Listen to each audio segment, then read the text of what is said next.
the special bracha that everyone makes every single day during davening is Yotzer HaMoiris. Right now, you're not on the screen. Oh, there you go. Again? Okay, Ivrim, Hashem opens the eyes of the blind. Right. Right. When we're sleeping, we can't see. Right. Shekoyach, yeah.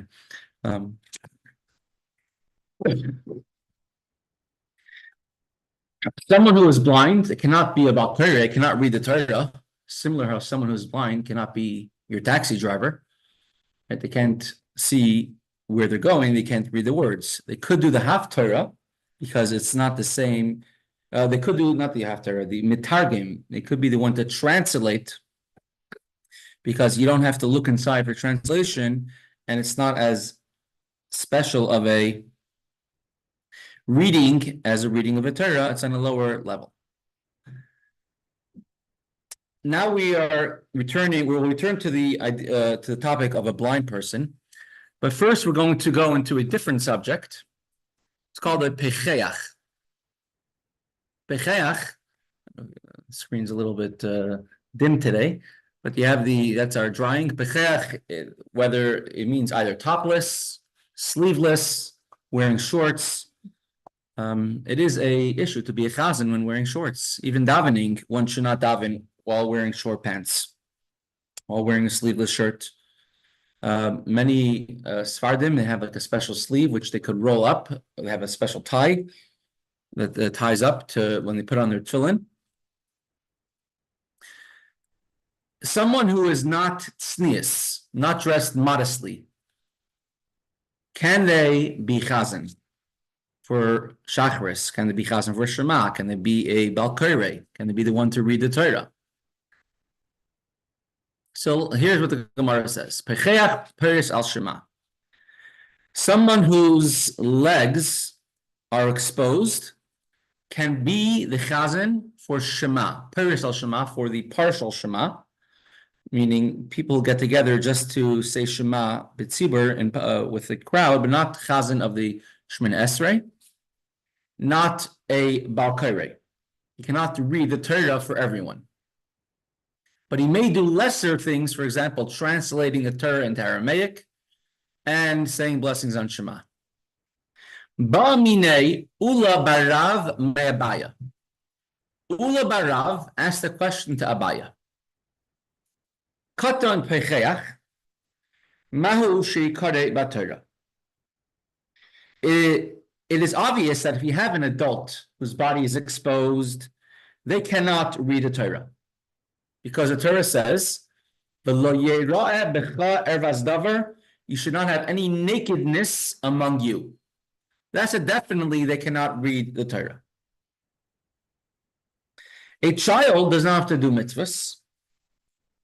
And a child is allowed to get maftir, to say the Haftarah. So could a child read the Haftarah if they are not dressed in a tznius, in a fitting fashion? In addition, it's very common for a child, for kids to walk around and partially uncovered, partially exposed. Legs are exposed by children. It's not so. Being as it is, maybe for them it is normal. It is common. Answers the Gemara.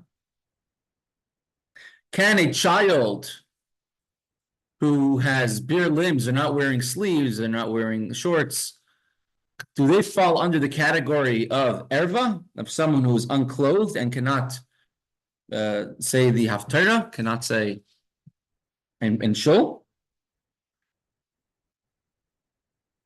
Obviously, talking about his private parts are covered, because that's for sure prohibition. But beyond that, if a child's wearing a bathing suit and a yarmulke, could they read the Torah?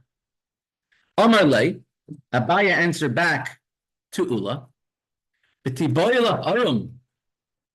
why are you asking me just about a child who's not wearing clothes if they can be reading the Haftarah or the Torah and Shul?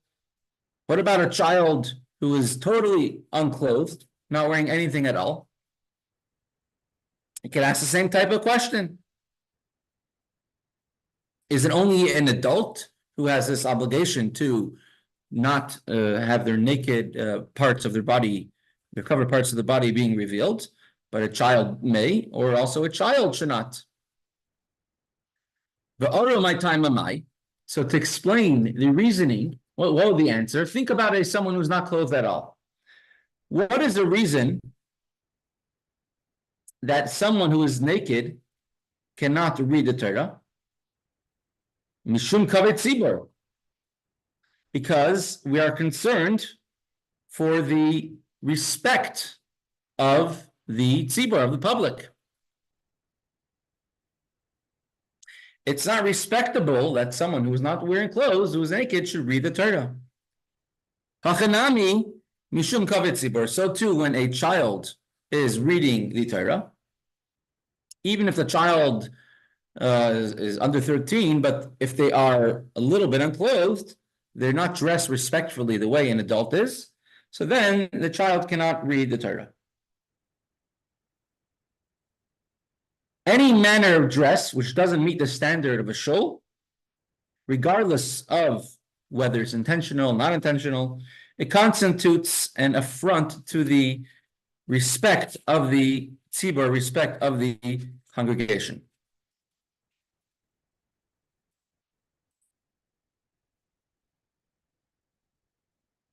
Halacha, in a place, it's first of all, it's a big deal. It is a halachic issue to be a chazan when you're wearing shorts, or even davening should not be like that. There are places in Israel, they invented like shorts which have tzitzis. There are people, religious kibbutzim, that they work in the fields all day. And they have they wear shorts and they come together for mincha ma'ariv. So in a place where it's a total norm and there's no one else to do it, so then it's, I guess, permissible, it's allowed. But definitely when it comes to davening, one should be respectful. And even when you're own davening, when you're davening, especially in front of a king, even if it's, you could say, normal in the world to dress in a certain way, it doesn't make it the way that Hashem wants it in the Torah. All right, and yesterday we had a joke. There was somebody who was getting into a taxi cab, not wearing anything, and a taxi cab looked at him funny, and he said, "What are you looking at me funny?" He says, "Because I'm wondering how you're going to pay." So a blind person is allowed to be chazan. For Shema, Rabbi Yehuda said in the Mishnah that someone who was blind from birth cannot be chazan because of the blessing that we say called Yotzer HaMa'oros. Yotzer HaMa'oros, Hashem who creates the luminaries, the sun and the moon, and they cannot see the sun and the moon. And therefore they cannot lead Shema, because leading Shema, you're saying this blessing of Yotzer HaMa'oros, Hashem who creates the sun and the moon, the luminaries to light. Musaf, that will be allowed. Talking about, right, Shema would not be allowed, correct. Halacha, they're allowed to even be chazan for Shema. This is Rabbi Yehuda's opinion, right? According to the halacha, the Chaim and the sages say that a blind person could be chazan for everything. What? You cannot say it. Again? I missed Right. about dividing the Shema. Is that the translator, or what does it mean? Dividing the Shema. So if 10 people all davened individually, they already davened Shacharis by themselves, either at home or without a minyan, but now they gathered together. So then they could get together and daven parts of davening. The blessing of Shema, and the first 3 blessings of Shemoneh Esrei out loud, and they can answer Amen and Kedusha. So they do that in order to answer Kedusha together. Is that what it means, dividing the Shema? Yeah. That includes. Right. So the method of how they divide the Shema, right, is usually they say either 1 or 2 of the blessings of Shema, not all of the blessings, but including the bracha of Yotzer HaMa'oros, Hashem who creates the luminaries. And they say Shema together, and then they don't daven a silent Shemoneh Esrei, but they go straight to the repetition of the Chazan, and the Chazan says only the first three brachas out loud, and they could say Kedusha. The point is that since they all daven themselves, they could not answer Kedusha. We want to answer Kedusha. When 10 Jews get together who didn't answer Kedusha yet, you want to answer it. I think I used to go, I think in Israel a few times when it was getting late already, they would do that. They would start, even though no one had davened yet, but they would start the first two blessings, everyone would say Kedusha, then.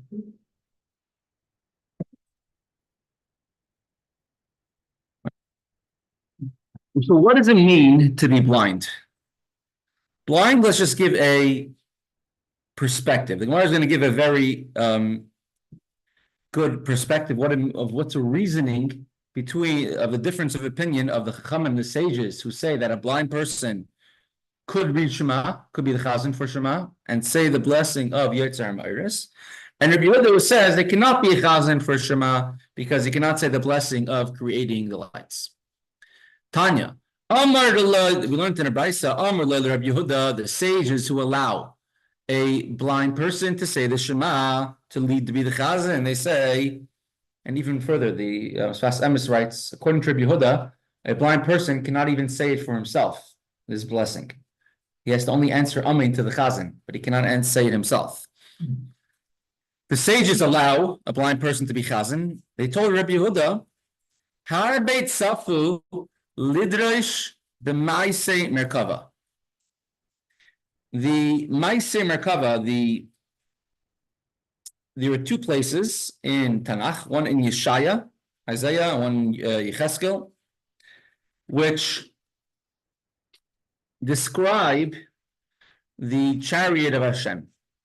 It gives physical descriptions. Chariot of God, it had each one of the four sides had a different face and the four wheels, but it's discussing and describing the greatest revelations of godliness that a human being, besides for Moshe Rabbeinu, besides for Moses, and besides for the time period when they left Egypt, the highest revelation of godliness that a human has ever experienced here in this world.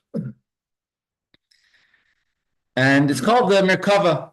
It's called the chariot. Of course, Kabbalah explains this at great length. Now, if someone is just reading it without any understanding of what it means, they're going to just think that it's like a nice, I don't know, a nice fable. Therefore, a regular person, an unlettered person, or a person who's just beginning to learn, is not supposed to learn or is not allowed to learn, according to the original Mishnah. You're not allowed to learn Maaseh Merkava, the vision of the heavenly realm of angels and godliness and chariots, as it is in Yecheskel, because they're not going to properly understand it. The Brisa, the sages told Rabbi Yehuda, Har Beit Safu, many people have tried Lidrash Merkava to explain the vision of the chariot, even though they have never seen it. So it's possible to try explaining something that you've never seen. Correct? So therefore, even if the blind person cannot see light, let him say the blessing of Yetzer Ma'aris. Let him creating the lights. He could thank Hashem that the rest of the world has light. The light exists. Even though they never gaze upon those heavenly bodies in his life. The Gemara answers back. The Rabbi Yehuda says, Hasam ba'avanta deliba talya milsa. When it comes to Hashem's heavenly chariot, it's a prophecy, it's a prophetic vision. A prophetic vision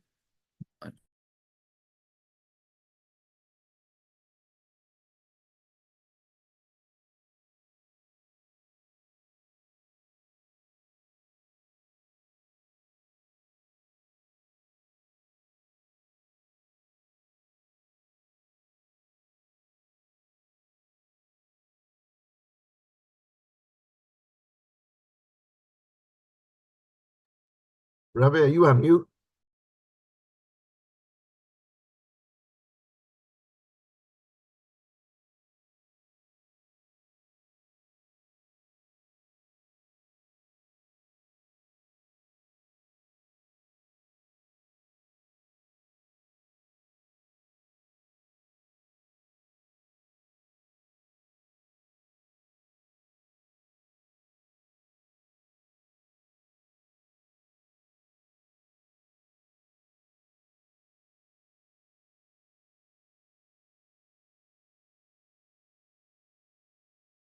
Should probably redial.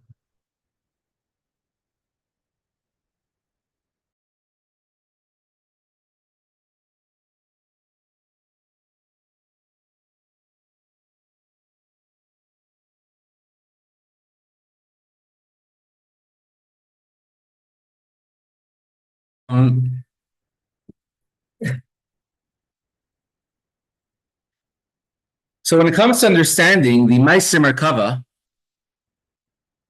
the chariot of Hashem, the chariot of God, it depends on Avanta Deliba. It depends on one's personal understanding and concentration. And therefore, if you understand it, if your heart understands it, then it is possible to understand it without ever having seen it.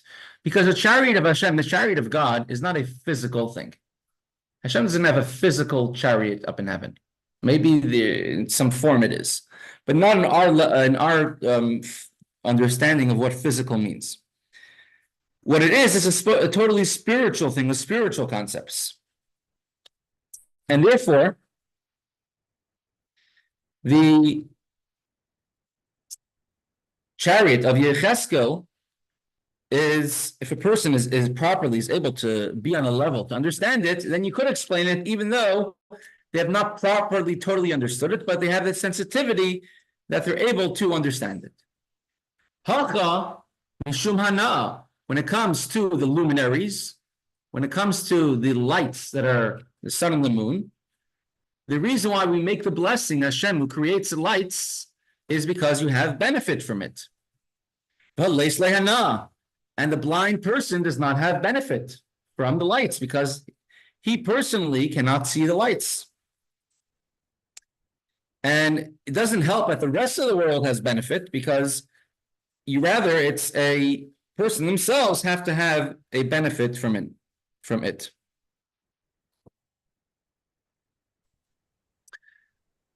The Gemara now explains the rabbi's position that a blind person can say the bracha, can be the chazan for Shema, even though they're saying, even the Yetzer Ma'oris, Hashem, who creates the luminaries. The rabbis maintain that a blind person can make a bracha, can make a blessing of Yetzer Ma'oris, who Hashem, who creates the sun and the moon, because he does have a benefit, not a direct benefit, but an indirect benefit. The Tanya. For we learned in the Brisa, Rabbi Yossi says, Kol Yamai Hayisi Mitztair. My entire life, I was trying to understand, I was trying to I was troubled over Amikrazeh, the meaning of this particular pasuk, which says, "V'hayisa," Pashas Kisavai, "Memashesh batzarayim," and you will be kasher yimashesh iver ba'afela.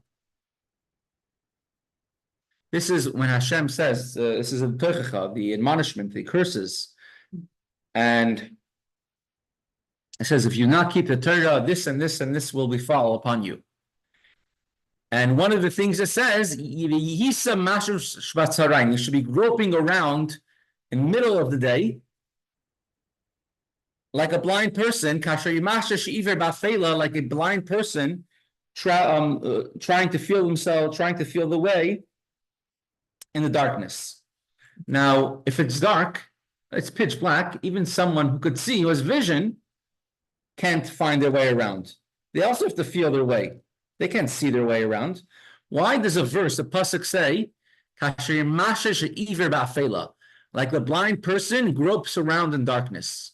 Let it just say, like the blind person gropes around. That's to try feeling around. What does it mean in darkness? Meaning that a blind person in the dark is in a worse situation than a blind person in the light. Seemingly, for the blind person, it makes no difference. Marsha explains that a person who could see, so that at least they're generally familiar if they're going the same path they always went. They know there's a road to the right, there's a building to the left. But a blind person does not even know that. Says the Brisa,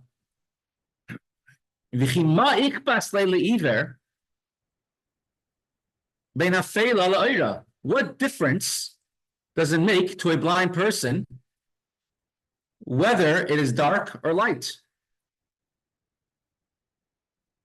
For the blind person, whether it's light, whether it's dark, it's the same exact thing, because they anyways can't find their way around. And he didn't, and Rabbi says, I did not understand this. Until one time a story happened with me. One time, I was walking in the absolute darkness of the night. Back then, there was no lighting on the streets, and you had to carry your own lantern. In some places, later times when fuels weren't plentiful, they would put on the big streets, they would put candles. Even in the US, the first time they ever had street lighting, I think, was in the 1820s, right? So there was gas lights, right? So I was one time walking in the absolute darkness, in darkness, night and deep dark. And I saw a blind man who was walking on the road, and he was carrying with him a lantern or a torch. That's what the blind person was carrying, a torch. I told to the blind man, Bini, my son, why are you carrying with you a torch? Amar Li, he told me back, if I have a torch in my hand, B'nei Adam Rayin Oisi, then people on the street can see me. Matzilin Oisi, and they could save me min abchasin, min hakaitzin, umin abarkanin, from the pits, from the thorns, and from the thistles or briars. Briar, it's a type of it's a different type of prickly plant. Thistles or briars.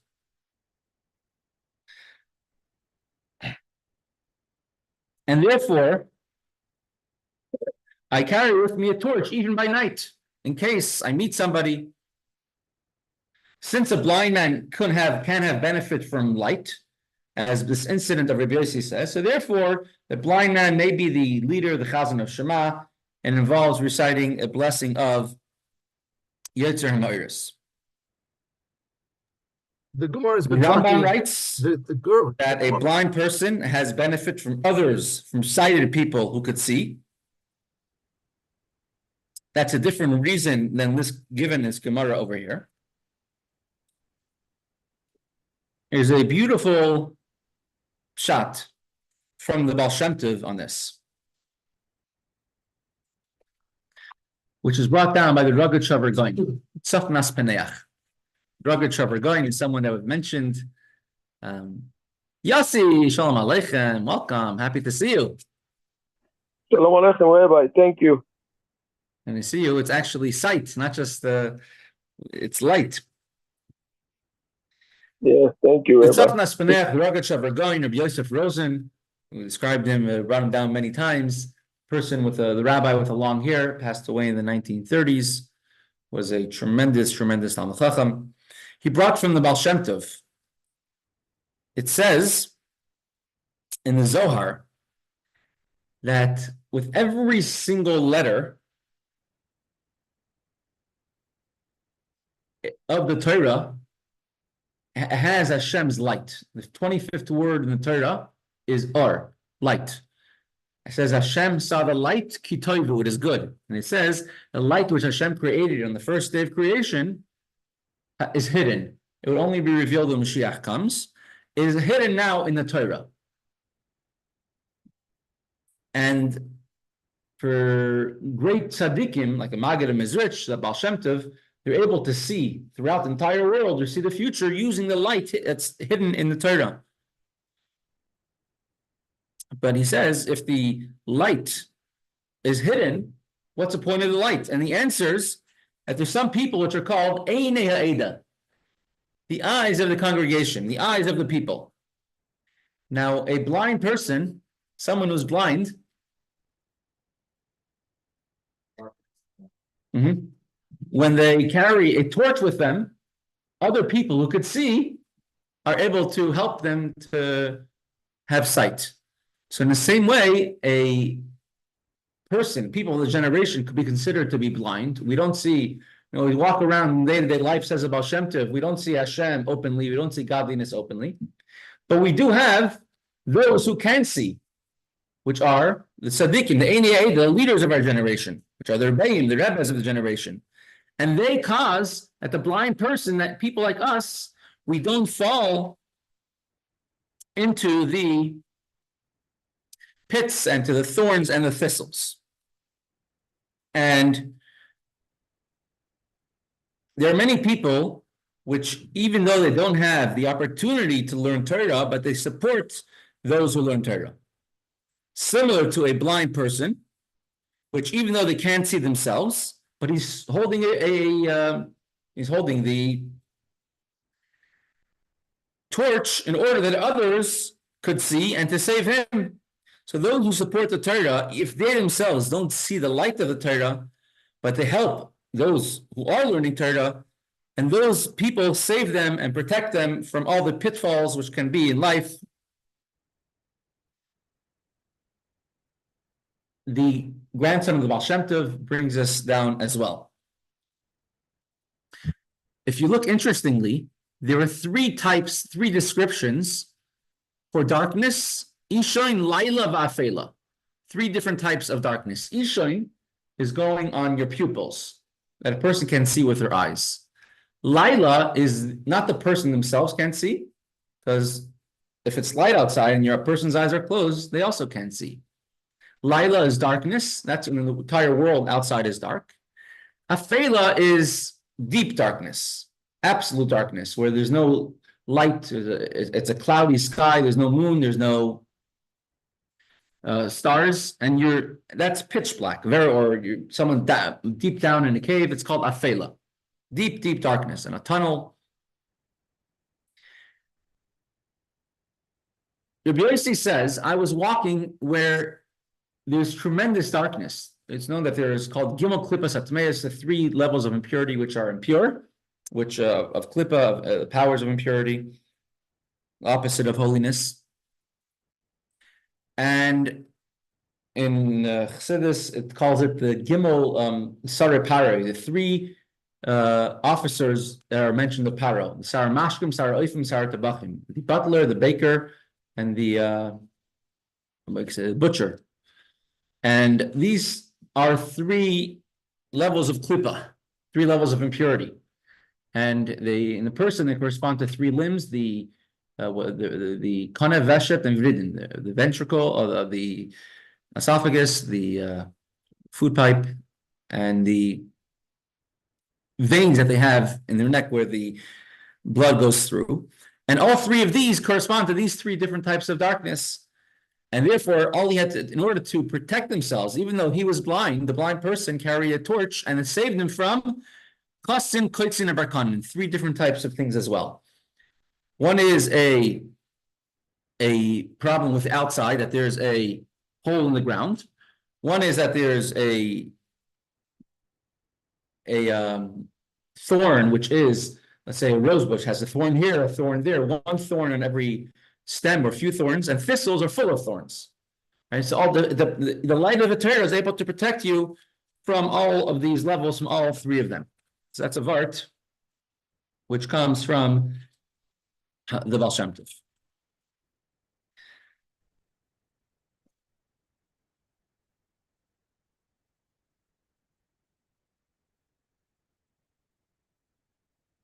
Right. I guess going forward, we Baruch Hashem, we finished Kunter Semayin. So we're going to do 2 days a week, Halacha, Hilchos Shabbos, Laws of Shabbos. It's a very good sefer, a good book. I am looking for it in English. I haven't yet found it in English. It's called Kitzer Halachas. It's the Alter Rebbe Shulchan Aruch the Alter Rebbe. Just bringing only the the bare points that are needed in the Shulchan Aruch of the Alter Rebbe for Halacha L'maisa to know what the Halacha is, because the Alter Rebbe Shulchan Aruch is there to make to add a special point. Alter Rebbe Shulchan Aruch filled a very vital need, which was not in the Shulchan Aruch itself. And over today and tomorrow, we'll bring a few examples of it. But let's go back to the beginning. What is Shulchan Aruch? In the introduction of the Alter Rebbe Shulchan Aruch, his sons, the 3 sons of the Alter Rebbe, when it was published, they describe what's the specialty of the Alter Rebbe Shulchan Aruch. You already had a Shulchan Aruch written before. It's very interesting. You had the Vilna Gaon, the Gra. He lived in Vilna. He was the foremost leader of the Lithuanian and the opponents of Chassidim. And he wanted very much to write a Shulchan Aruch, a code of Jewish law. His sons asked him, "Why? What are you waiting for? Why didn't you do it?" And he said, "Because I have not received permission from Shemayim, from heaven, to do it." That's what he said. He's waiting for permission from Shemayim. Now, the Vilna Gaon was a tremendous Talmid Chacham, tremendous Torah scholar. Till today, the entire many schools of thought all come based from the Vilna Gaon. Many schools of Torah learning, and at the same time that the Alter Rebbe wrote the Shulchan Aruch, he was thinking of writing the Shulchan Aruch. Now, when the Alter Rebbe wrote the Shulchan Aruch,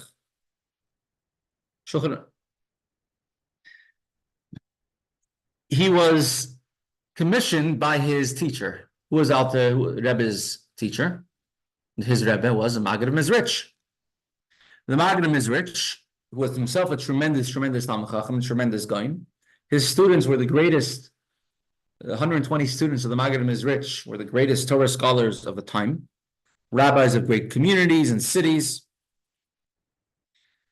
And nevertheless, he chose his youngest Talmid, his youngest student, which was the Alter Rebbe, to be the one to compile and to write a Shulchan Aruch. The words that the sons of the Alter Rebbe use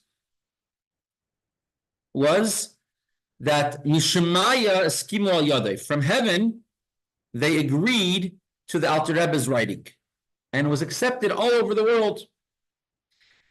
Now, the Radziner Rebbe, Rabbi Yerucham Leiner, he says even that the sons and the grandsons of Vilna Gaon wrote that the Alter Rebbe Shulchan Aruch was accepted all among the entire Jewish nation for Halacha. Now, the Vilna Gaon, he was the greatest opponent to Chassidus at that time. Many say that he was uninformed. He was being told slanderous things, that's definitely true. But in addition to that, he also refused to meet the Alter Rebbe. He was the one who signed the Chayrim of Chassidim. Chayrim is not an excommunication of a carp. What is it? Chayrim.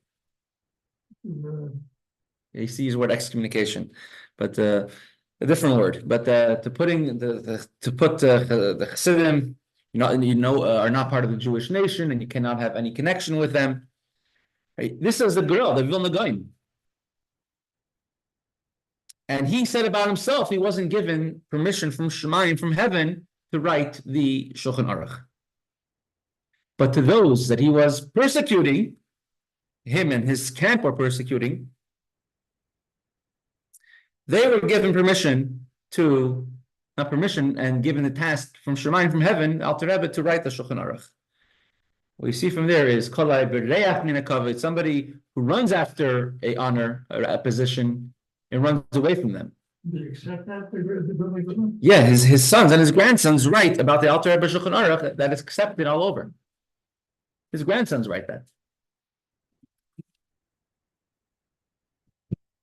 And until recent times, until after the war, Alter Rebbe Shulchan Aruch was the de facto accepted Shulchan Aruch that people followed when they wanted to check the Halacha. The Mishnah Brura from Mishkafetz Chaim is now, it became much more popular after the war, and I think primarily because that was what was in print at the time. Right, the Alter Rebbe Shulchan Aruch was not in print at that time, or after the Holocaust, after the war, and it took a few years to start printing it again. But so that's when the Mishnah Brura really gained in popularity. But from the times of the Alter Rebbe and onwards, till Second World War, it was the primary go-to source of halacha. And even today, it's a go-to source of halacha. Every halachic place where we have the Alter Rebbe, it's taken into big consideration, or halachas like that. In addition to that, also the Alter Rebbe Shulchan Aruch is missing many sections.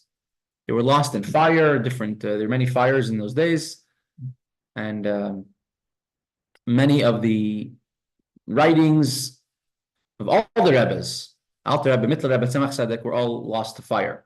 Publishing then was very, very expensive, difficult. Publishing took a long time. It's not like today, where you could take a picture with your phone of someone's handwriting, it types it out for you, and you, while you're on your phone, you send it off to be printed in India or China or somewhere else, and then it shows up to your house a month later. It wasn't like that. Every single letter had to be type locked. Excommunication, sure. Excommunication, but Rabbi Karp said there's a better word. Excommunication, he said, is a word from the church. There's a better word for it. Excommunication. Yeah. So how's this set of halacha is different than the Mishnah Brura? The Mishnah Brura is a pirush. It's an explanation on the Shulchan Aruch. So let's go through a little bit of history of Shulchan Aruch. And we have, I guess, maybe tomorrow we'll go through the Shulchan Aruch. What is Shulchan Aruch? We have the Gemara. Shulchan Aruch is a set table. It's a day-to-day halachas laws. We have the Gemara. That's a writing. Why not rule paskin straight from the Gemara? Well, I think all of us could see, and we're learning the Gemara. There's about 5 opinions for every single thing. So you can't really rule straight from the Gemara. You can't know what to do. So throughout the generations, you had the Zkainim who codified the mitzvahs. And eventually you had the Rambam, who was the first major codifier, one who put together the halachas, laws. And he did it in the sefer called the Mishnah Torah, which is a Rambam that we learn every day for those who learn Rambam. And it goes through the entire Torah, all 613 mitzvahs. The Shulchan Aruch that we have doesn't go through all the mitzvahs of the Torah. It only goes through mitzvahs that apply to us. Everything that happens in the Beis HaMikdash is not in Shulchan Aruch, and only things that could apply to us nowadays are written in Shulchan Aruch. But the vast majority of mitzvahs of the Torah, over 400 mitzvahs, 450 mitzvahs, are not even mentioned at all in the Shulchan Aruch. The Rambam was the first one to go through the entire Torah, writing down the halachas. A little bit at the same time period, you had 2 other great people, a little bit after the Rambam, but within the same century. You had the Rif, Rabbi Yitzchok Alfasi, which is printed in the back of most Gemaras. He goes through every Gemara and just takes the halacha out of it. So he goes in the order of the Shas, the order of the Gemara. You had the Rush. Also, he goes in the order of the Gemara. The Rambam was revolutionary and unique in the idea that he did not go in the order of Gemara. He did not go in the order of the Torah. Rather, he went according to topic, and he explained every halacha in its place and in its spot. The Rambam wanted to make his sefer, his book, that every single person could learn it, even a child, and every Jew could learn it. And therefore, the Rambam is not in depth. The Rambam has other Sfarim which are more in depth, but the Rambam, Mishnah Torah, the halachas are not deep. It's factual, and he also doesn't go into reasons. He says a halacha, and his opinion is, and he doesn't bring any reasons for it.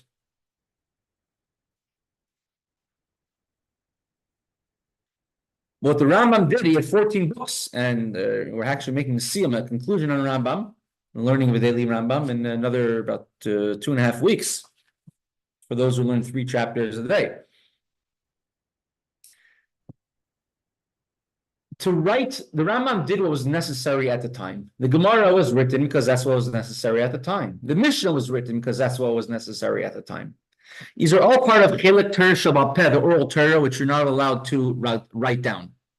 But when people are becoming more or less and less scholarly, knowledgeable, and they become more and more reliant on what's written down, and as time goes on, most people are not able to understand the halacha straight from the Rambam, or straight from the Rif, or straight from the Gemara, and you have to, as time goes on, you have to write new Svarim. The Zkainim wrote many different Svarim. The Rambam was the first one to write down from the entire Torah. Taken from everywhere, the Gemara, the Midrashim, the Bavli, the Yerushalmi. The Rambam's tremendous wisdom, and he put the entire Torah into Psak Dinim, Piskei Dinim, rules, laws. However, even in his introduction to the Rambam, he himself writes like this,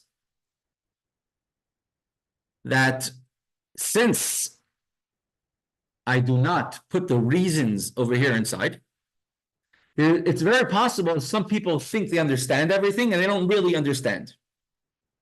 So the Tur, Rabbi Yaakov, the Baal Turim, the son of the Rosh was the son-in-law of the Maram Rothenburg, right? The mayor of Rothenburg, the one who was arrested and was only released about 12 years after he died, 14 years after he died from prison for a ransom. His son-in-law was Rabbi Usher. He was originally in Germany. He had to run away to France because of the persecutions of the Jews. And his son was the Baal Turim, Rabbi Yaakov, the one who wrote the Torah. He divided the entire halacha, all the laws, into 4 sections, and he codified it in a very orderly fashion. However, even the Torah is extremely succinct, extremely short. Ashkenazim generally followed the Torah, and Sfardim generally followed the Rambam. And that was sort of the division, what was going on at that point in history, Jewish history. Sfardim followed the Rambam. We're talking about 750 years ago, and Ashkenazim followed the Rosh and the Torah.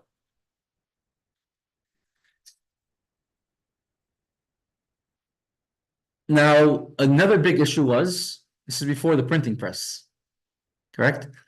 So not everything got around to everybody. So still in many places, people were ruling according to their own understandings. They were making different halachas, or people didn't know the reasons of halachas. So then came Rabbi Yosef Cairo, born in the 1480s. He lived a very, very long life, to the age of 94, extremely long for those times. He was expelled from Spain with expulsion when he was a young child, I think of 3 years old. He was many years in Turkey, and then he went to Tzfas. Tzfas, Seifen. And the base of Cairo, he was in Tzfas together with, Tzfas was then a city of great people, the Arizal, the Arizal, the father of Kabbalah, Shlomo Alkabetz, the one who wrote L'Chadoidi, Manas Levi, he wrote the beautiful Pirush on Mesechta Megillah and the Megillah. You have Shemalkabetz, you have other great luminaries, other great Torah scholars, all were in Tzfas at that time. The Ramak, Moshe Cordovero, a different school of Kabbalah, and Rabbi of Cairo, he was from Shemayim, was given a task to write the Shulchan Aruch around the same time period as him. So we're talking about the 1500s, the later 1500s, second half of the 1500s. In Poland, at the same time, there was a young, brilliant Torah scholar. His name was Moshe Israelis, the Ramah, and the Ramah also started writing a Shulchan Aruch. All the laws put together in a very orderly, concise fashion way. First the Ramah started writing a explanation on the Rambam, and right before he's finishing it, Rabbi Yosef Cairo finished his Pirush on the Rambam called Kezav Mishnah. So then he started writing a Pirush, an explanation on the Torah called the Beis Yosef, and right before he finished, the Ramah started writing an explanation on the Torah, and the Beis Yosef finished his and came to Poland as he's in the middle of writing his explanation on the Torah. Then the Ramah started writing the Shulchan Aruch, and right before he finished, the Beis Yosef finished writing his Shulchan Aruch. Rabbi Yosef Cairo finished writing it. So he ended up writing what's called Hagois, notes on the Shulchan Aruch of the Rabbi Yosef Cairo. And there's back and forth. Each one, has a comment on what the other one says. Unfortunately, the Ramah Moshe Israelish passed away at a very young age in Krakow at the age of 36. He wrote a tremendous amount, did a tremendous amount for, especially for the short life that he lived. And what follows is that the Sfardim followed the Beis Yosef, Rabbi Yosef Cairo, who was a Sfardi, and the Ashkenazim followed the Ramah. So generally, halachas are the same. When there's a difference, when the Ramah would disagree, he would write that as a note, to Haggah, called the Mappa, the tablecloth, to the Shulchan Aruch, to the set table, and he would make his comment, or his halacha should be different, and therefore Ashkenazim always typically follow the Ramah. Everything good, we have a Shulchan Aruch, everything fine, right? Why does Alter Rebbe have to come and write a Shulchan Aruch later on? We'll get to that tomorrow, and we'll bring together some examples of differences or what the Alter Rebbe's Shulchan Aruch will bring the Shulchan Aruch, and I'll bring the Alter Rebbe's Shulchan Aruch. We're able to see the difference, what the Alter Rebbe's Shulchan Aruch comes to add on, and what this edition we're learning is going to come to help us, to assist us in learning the Alter Rebbe's Shulchan Aruch. So with this, we'll pause today. Shkoyach everyone for joining.